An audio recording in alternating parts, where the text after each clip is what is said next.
자, 이런 변화들은 결국은 이겁니다. 고객이 변했다. 여러분이 뭐 고객이 변했다는 거는 여러분 스스로가 잘 이제 이해를 했을 것 같고 시장이 변했다. 과거에 오프라인 위주의 우리 일본에서 봤잖아요. 할인점, 백화점 이런 표준 스탠다드나 대형들은 다 문을 닫고 자꾸 소형화되고 온라인화 된다는 거고 그 다음에 미디어가 변했다. 아까 말씀드렸죠. 쇼설이 나오면서 우리 고객은 쇼설에 다 지금 거래되고 있다는 거예요. 이걸 어떻게 이용하느냐. 이걸 바이럴 마케팅을 어떻게 내 걸로 만들어내느냐. 이것만 할 수 있으면 이제 우리도 똑같이 사업을 할 수 있다는 겁니다. 자, 이 비비고는 여러분들이 최근에 뭐 모르는 분은 없을 거고 비비고가 누가 만드는 거죠? CJ 제2제당이 만든 거잖아요. 그죠? CJ는 2013년도까지 HMI 사업을 하지 않았어요. 제조사였어요. 그래서 말 그대로 뭐 물건을 만들어서 유통업체에 파는 그런 사업만 했다가 이제 고객이 변하고 시장이 커질 거라고 예측하고 13년도에 HMI 사업에 뛰어들었어요. 말 그대로 이제 반조리 식품, 반가공식품에. 근데 폭망했습니다. 왜?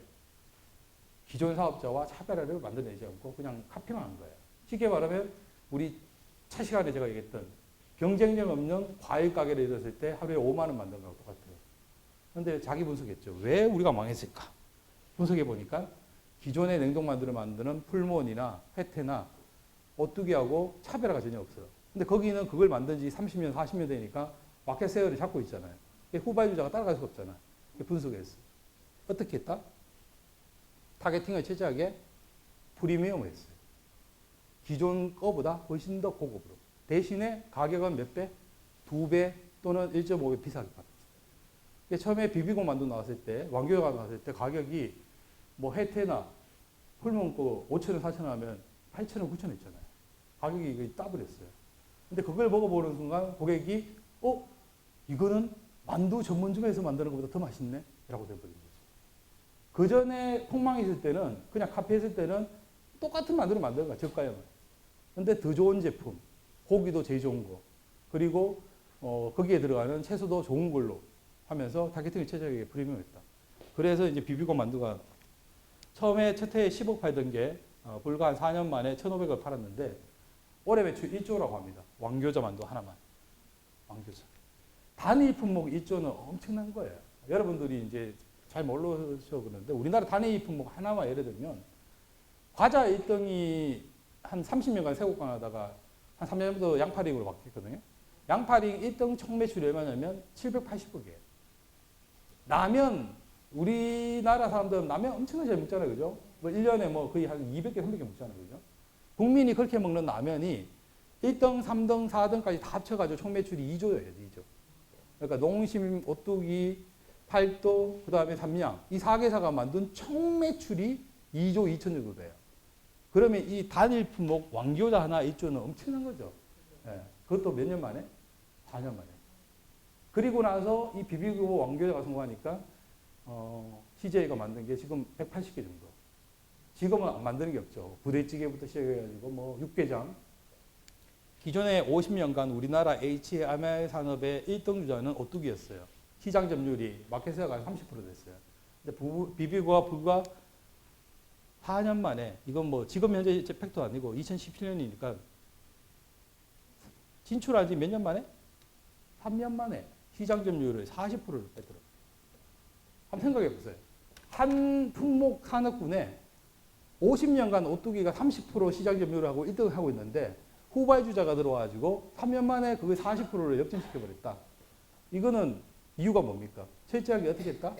고객의 다른 시장을 만들어낸 거죠. 기존에 그냥 똑같은 시장이 아니라 프리미엄을 제어하는 식단 문화, 1, 2인 가구가 늘어나면서 집에서 한 끼를 대용해야 먹는 사람을 타겟팅으로 해서 프리미엄 하였다는 거예요.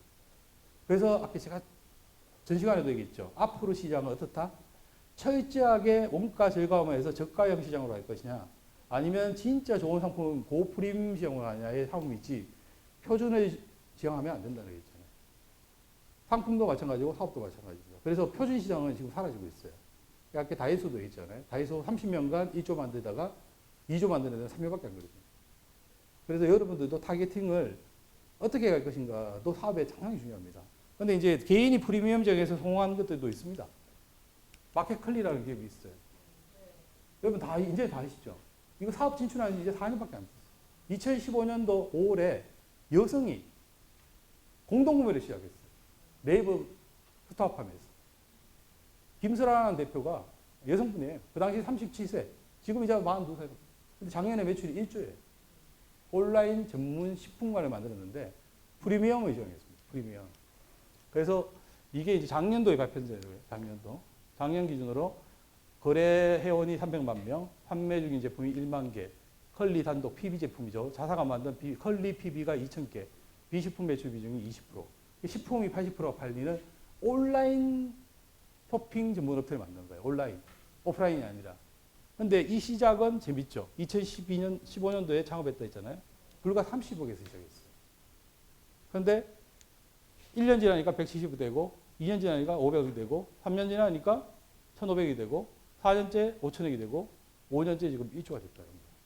이게 연평균 성장률로 따지면 거의 한 40%, 50% 나올 겁니다. 근데 이게 왜 가능했냐면, 김설아 대표가 창업했던 계기가 재미있어요. 원래는 좀 부유한 집이에요. 강남에 사니까. 강남에 살고, 결혼해서 강남에 살고, 미국에 유학 갔다가 우리나라 유명한 그 컨설팅 회사 다니다가 이제 전업주가 됐어요. 근데 이제 아기를 낳으니까 요즘 태어난 애들이 이상하게 아토피들이 조금씩 다 있어요. 이게 원인이 찾아보니까 아파트가 막 만들어지면서 30년 전부터 일본 시멘트에 이 쓰레기들이 같이 섞여서 만들어졌대요. 이걸로 건축이 올라간 아파트들에 태어난 애들이 아토피를 다 달고 산다는 거야. 그래서 보면 우리 자녀들도 어릴 때 보면 아토피가 다 있었어요. 근데 이제 나이가 한 10살 넘어가고 건강해지면서 이제 아토피가 서서히 사라졌는데 김설아 대표도 마찬가지였어요. 애들 둘이가 다 아토피가 있었는데 이게 병원 다닌다고 피부병이 낫는 게 아니잖아요. 그래서 이제 먹는 걸로 좀 고쳐보려고 좋은 물건을 막 찾아다닌 거예요. 그러다가 이게 이제 강남 엄마들 사이에 소문이 난 거야. 야, 설아야, 네 애만 먹이지 말고 우리 애도 좀 먹이자. 이왕이면 우리도 좀 사다 달라 이러는 거야. 이거 사업 아이템이 되네 해가지고 네이버 공동구매에 올린 거야. 근데 이게 사업거래가 됐던 거야. 그래서 스토어팜에서 20개 상품을 가지고 1년 만에 매출 30억을 만들었어요. 그리고 전문화한 거는 2년 뒤에요. 2017년도에 기업형으로 만든 거예요. 그래서 마켓컬리가 최근에 보면 막 TV 광고 많이 하잖아요. 그죠? TV 광고도 막 나오고. 자, 그래서 본격적으로 사업이 된 거는 사실 한 2년, 3년 사이에 매출이 완전히 기하급수로 이렇게 늘어졌다는 거죠. 근데 타겟팅을 철저하게 뭘로 했다? 프리미엄으로 했어요. 기존에 우리나라 거대 기업들이 온라인 사업 다 했잖아요. 네이버 포털에서도 했고, 뭐 저기 옥션도 했고, 이베이도 했고, 이 당시 이베이 매출은 이미 18조였어요. 이 마켓컬리가 시장이 진입할 때. 18조, 뭐 이런 회사들. 그 다음에 SK 11분가가 10조가 넘고 이랬어요. 쿠팡이 막 한 3조, 4조 되고. 그런데 개인이 뛰어든 거야. 대부분은 그냥 영세소상으로 끝났겠죠. 뭐 스타트업하면서 하다가. 근데 이쪽 회사를 만든 거야. 어떻게 했냐면 기존 대기업 온라인 사업자가 하지 않는 방식으로 철저하게 프리미엄. 세상에서 제일 좋은 상품을 제일 비싸게 파는 거야. 반대로. 대신에 대부분 우리 온라인 사업자들은 일정 금액 있다면 무료로 다 서비스 해주잖아요. 그죠? 배송도 무료로 해줘. 여기는 배송비 다 받았어. 5만 원, 7만 원 사더라도 배송비 다 받았어. 대신에 나는 세상에 제일 좋은 물건 팔게. 그리고 상당히 고품질, 프리미엄을 지원했던 거죠. 그래서 뭐 여러분들 이제 전문 용어로 보면 여러분들이 마켓컬리 들어가셔가지고 상품을 검색해 보면 그 이미지 뷰나 스토리텔링들이 상당히 고급지게 돼 있어요. 쉽게 말하면 우리가 오프라인으로 비교하면 동네 슈퍼 또는 기업형 슈퍼에 가던 사람이 백화점 가면 느끼는 그런 느낌이 확 드는 거예요. 그거를 개인이 만들어낸 거예요. 자, 그렇듯이 개인도 플랫폼만 잘 이해하고 충분히 켜보면 가능성은 있다는 거죠. 누구나. 마켓컬리가 또 만든 시장 중 하나가 그동안 대기업도 만들지 못했던 우리나라 최초의 새벽 시장을 만들었어요. 그게 뭐냐면 저녁 10시까지 주문하면 그 다음날 아침 7시까지 문 앞으로 배송을 다 해줬어요. 그것도 개인이. 전국으로는 힘들죠. 처음에 강남에서 시작했잖아요. 강남만. 그러다가 회사가 1조가 되니까 이제는 수도권 전체. 그래서 지금 뭐 우리가 전남권은 혜택을 못 보고 있어요. 못 보고 있는데 서울 수도권은 이 새벽 전쟁 시장입니다. 모든 회사가 지금 다 뛰어들었어요. 대기업들은. 우리 회사도 뛰어들었고요. 우리 리테일도 좀 뛰어들었죠.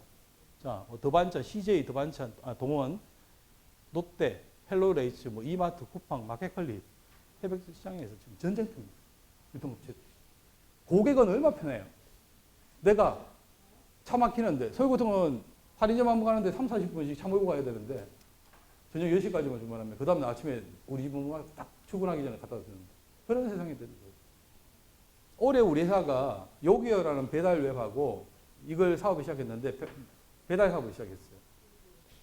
얼마 안 돼, 이제 3개월 정도 됐는데 우리 14,000개 점포 중에 2,000개만 테스트를 했어요. 매출이 다 지금 30% 이상 들어갔어요. 편의점에도 배달을 시킬까라고 생각하시죠? 요즘 20, 30대 고객은 우리하고 틀립니다. 우리는 2,000원, 3,000원 배송비가 아깝잖아요. 요즘 젊은 친구들은 그걸 아깝게 생각 안 해요. 기회비용이라고 생각해요. 요즘 편의점이 이제 워낙 경쟁이 치열하니까 아까 제가 인구 900명, 1000명당 우리나라 편의점 하나 있다 했잖아요. 그죠? 43,000개니까. 근데 요즘 젊은이들은 만약에 이제 오피스텔에 살잖아. 그럼 자기 건물 1층에 GS25가 있어. 엘리베이터 타고 1층 내려가면 되는데 그게 안 들어가요. 여기요 배달의 민족에 들어가서 주문합니다. 3,000원 배송비 내더라도 나는 내가 편의점 가기 위해서 모자 쓰거나 아니면 세수하거나 멋 내고 내려가기 귀찮다는 거야. 그 3,000원 주는 게 오히려 기회비용이 더 낫다고 생각해요. 요즘 고객은 그래. 그래서 요즘 고객을 이해하고 요즘 고객이 타겟팅하는 사업들을 만들면 편의점에서 살 게 뭐 얼마나 있다고 편의점에서 배송을 시키겠어. 근데 배송이 사업이 된다는 얘기. 그걸 해보니까 얘들이 또 이런 애들이 생기는 거야. 이게 배달의 민족입니다. 배달의 민족이 우리나라 지금 배달 웹 시장의 한 60%, 70% 차지하고 여기요가 한 20% 차지하고 있는데 얘 둘이 한 90% 시장을 차지하거든요. 여기서 일어나는 총 매출이 한 10조 정도 돼요. 근데 얘들이 배달을 시켜보니까 고객들이 가장 많이 찾는 아이템이 있다는 게 당연히 얘는 모바일 온라인 사업하니까 데이터가 있을 거 아니에요.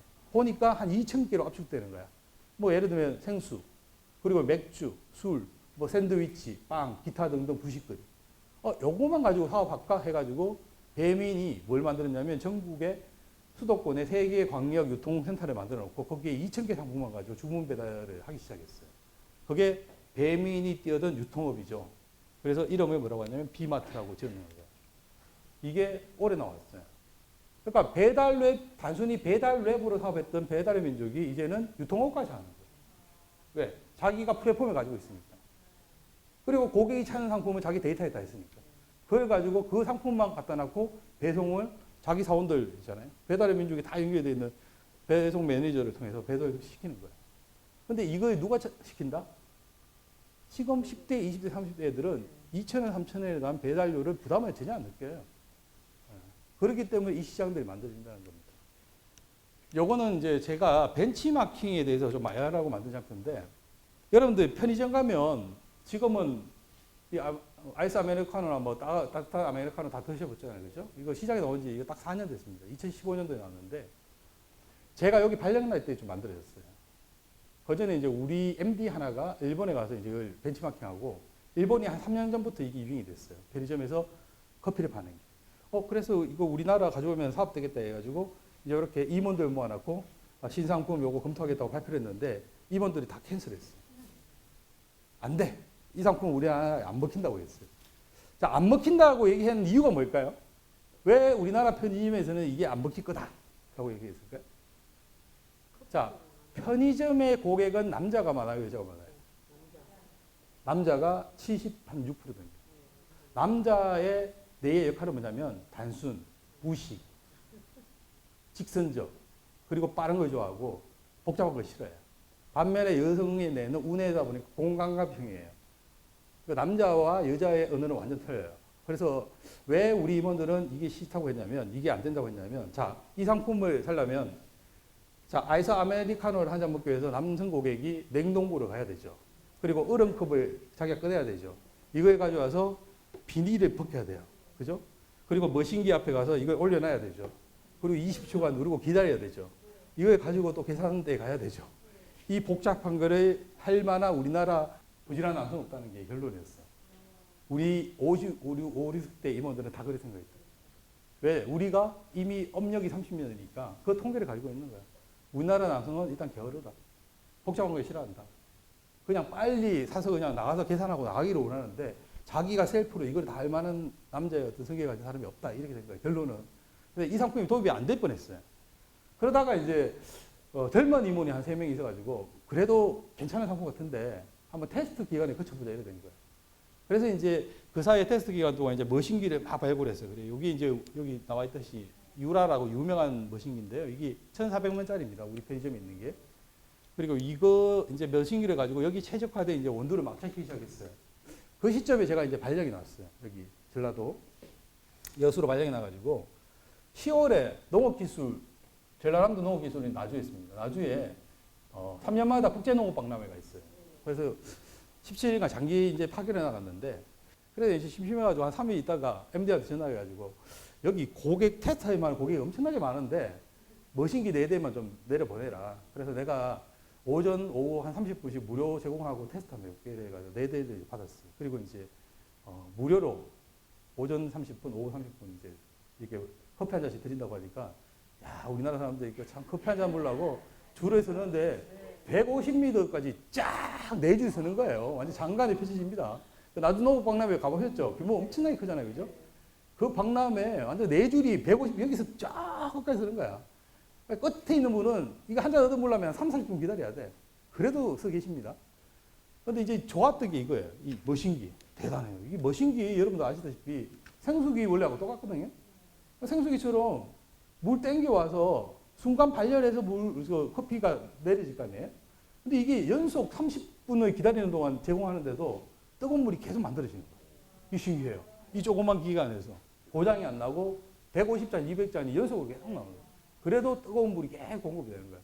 그 당시는 아이스가 없었어요. 뜨거운 물밖에 없고. 그래서 이제 고객들한테 물어봤죠. 이거를 1,000원에 팔려고 하는데 어느 회사라는 것도 알려주지 않고 야, 무료로 들었으니까 1,000원에 팔려고 하니까 어떠냐 하니까 아니 이렇게 맛있는데 어떻게 1,000원밖에 안 파냐고. 그래서 이제 힌트를 얻고 MD한테 이제 야 여기 난리 났다. 하루에 1시간 동안 무료로 하니까 하루만 데이터가 한 1,500건, 2,000건 나오는 거 아닙니까? 그게 십몇칠을 하니까 뭐 한 몇만 명의 데이터가 폭발적인 반응이 있으니까 이거 무조건 도입해야 되는데 임원들이 이것만 가지고는 획득 못 하니까 내가 팁 하나 줬어요. 유명 바리스타 한 8명을 뽑고 아멘 테스트를 한번 해봐라. 아멘 테스트를 거쳐봐라 했는데 눈에 가리고 이제 오프라인 스타벅스부터 해가지고 이 뭐 여러분들 아시는 다 유명한 투슨 프레이스 뭐 이런 거 저가형 커피까지 쭉 해가지고 우리 거 하고 다 먹였는데 1등이 우리하고 스타벅스가 4.8점이 나왔어요. 가격 같은 거를 브랜드를 안 알려주고 그러니까 우리 일반인의 입이 아닌 바리스타들 입의 기준이 그랬다는 거예요.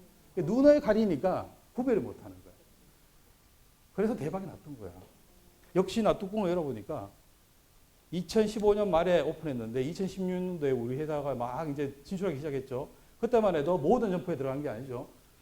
14,000개 정보가 있으니까 순차적으로 뭐 1,000개, 2,000개씩 들어가기 시작한 거예요.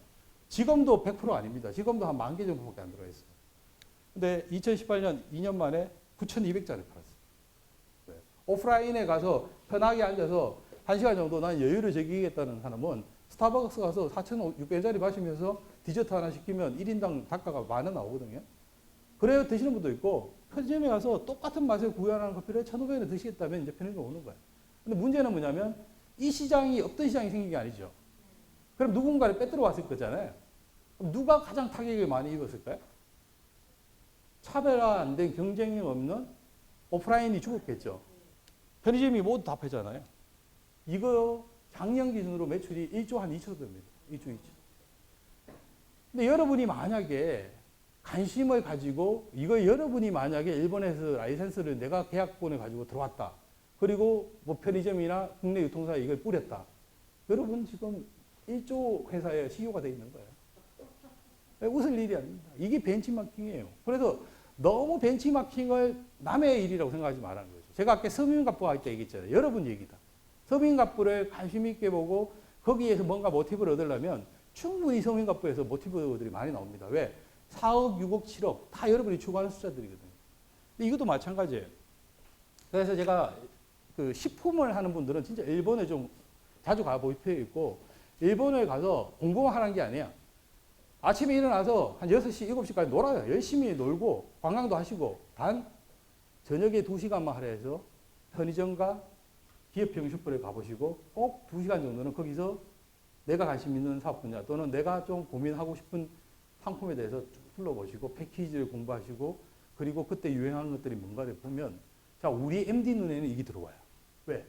우리 MD는 이것만 찾으러 다니니까, 자기는. 근데 여러분들의 눈에는 내가 설명하기 전까지 이게 돈이 될 거라는 생각 안 하잖아요. 편의점에도 커피 파네? 맛있네? 1,700원밖에 안 하네? 이게 것이야. 우리는 대부분 상식적으로 그러죠. 이게 이렇게 돈이 된다는 거는 오늘 좀 아시면 되잖아요. 그죠? 근데 이런 눈을 여러분도 이제 키워줄 필요가 있다는 거죠. 사업을 해야 됩니다. 이게 어려운 게 아니다. 관심의 차이다. 관심의 차이. 그리고 알려고 하면 충분히 알 수 있는 것들이다. 관심을 가지면 보이는 거예요. 그러니까 여러분들도 이제는 그 관심을 좀 만들어내야 돼요. 내 것만 보지 말고.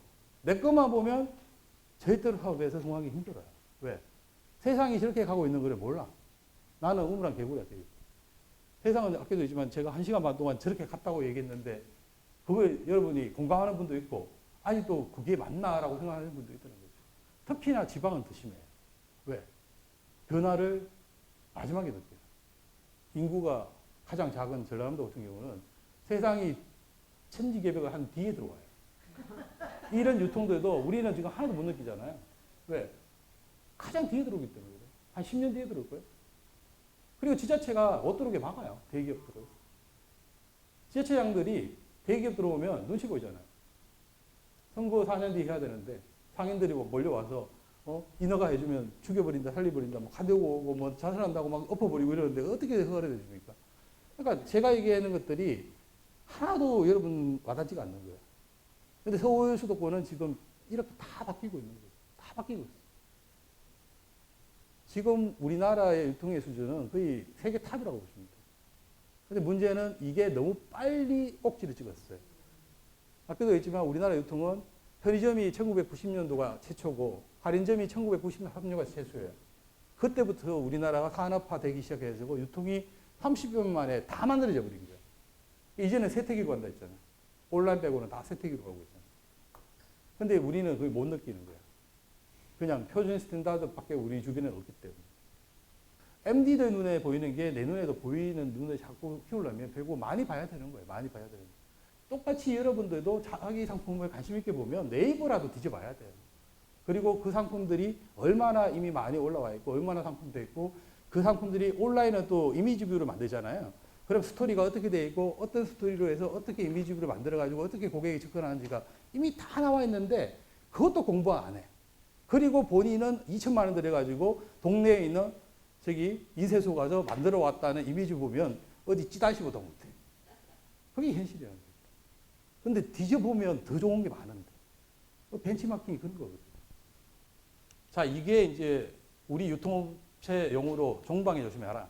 제가 이제 이런 얘기를 왜 하냐면 초기 창업기업은 유행을 타는 물건에 접근하는 게 좋을까요? 안 좋을까라는 질문을 많이 받는데 저는 초기 창업기업은 유행 타는 물건에 접근하면 안 된다.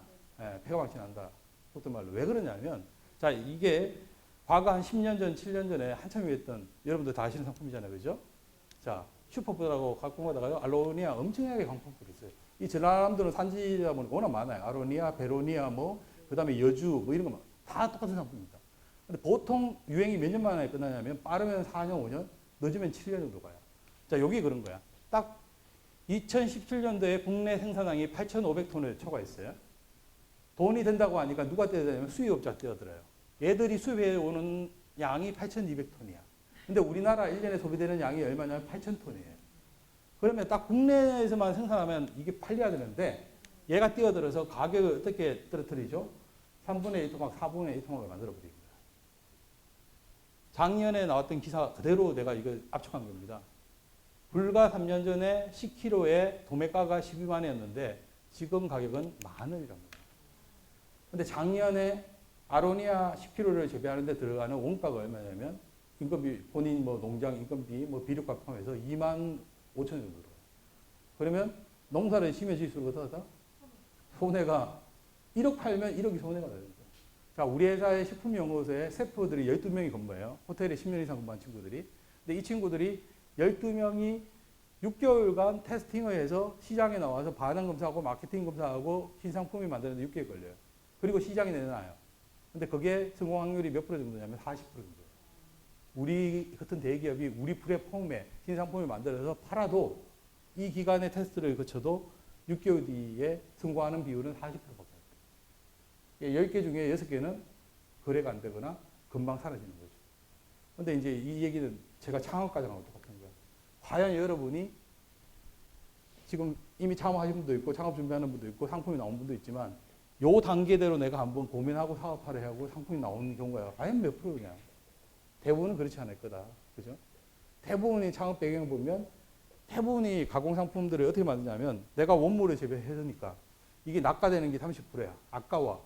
이 아까운 거를 우리가 2차화하면 가공하면 이게 돈이 수익이 더 늘어날 거라는 기본 공식에 지어놓는 거예요. 근데 세상은 그렇지 않다는 거죠. 그래 나오는 상품은 시장에서 팔릴 수가 없어요. 왜?